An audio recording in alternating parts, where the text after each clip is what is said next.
បងឡើយគឺយើងយកទីដងដើមចាក់ចូលរួចរងាស់ហើយកូររហូតទាល់តែឡើងប្រេងសិន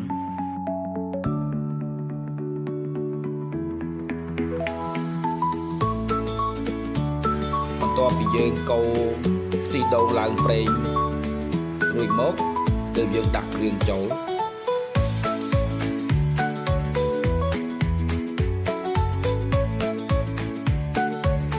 បន្ទាប់មកបានយើងដាក់គ្រឿងចូលមានដូចជាកាពិនិងស្ករទៀន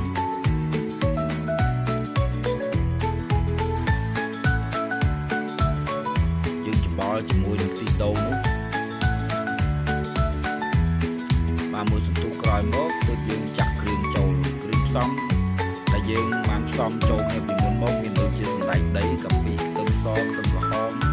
រំដេងរមៀតគ្រឿងការីកញ្ចប់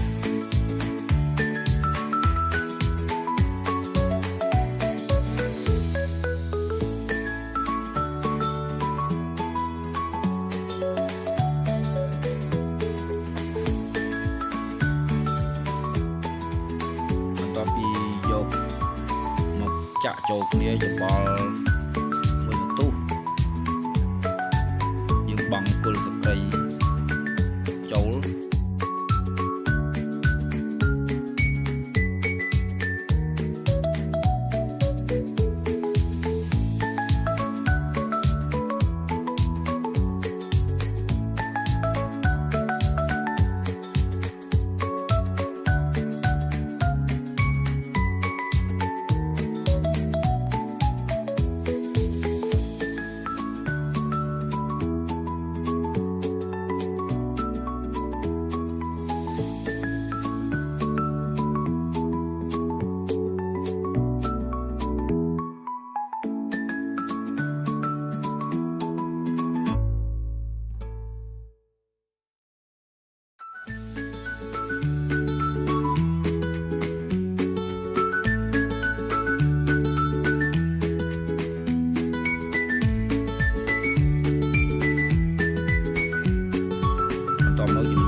មកយើងងាស់រហូតតតែរៀងស្ងួត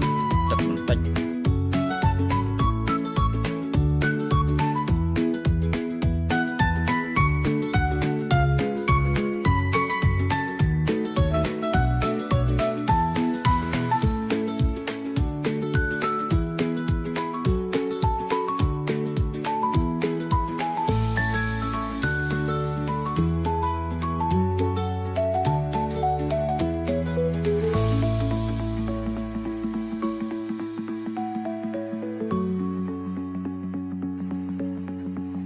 តពីដាក់ប៊ីចេងចូលហើយយើងដាក់សាច់ចូល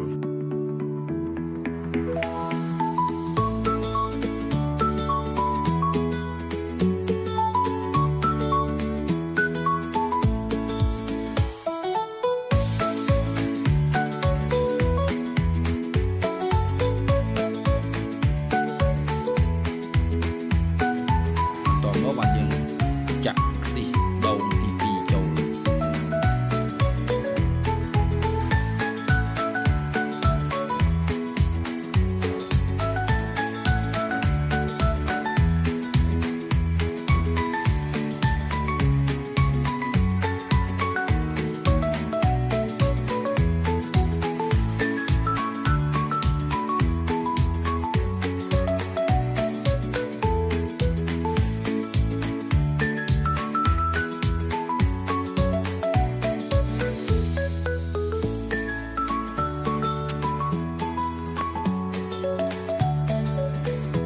ពីចាក់ទឹកចូលរួចយើងរងាស់រហូតដល់សាច់ផុយ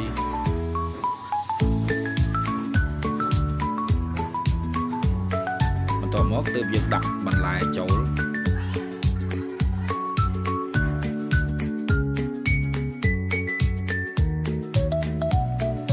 ដំឡូងបារាំងការ៉ុតដំឡូងជ្វានោះជាការស្រេច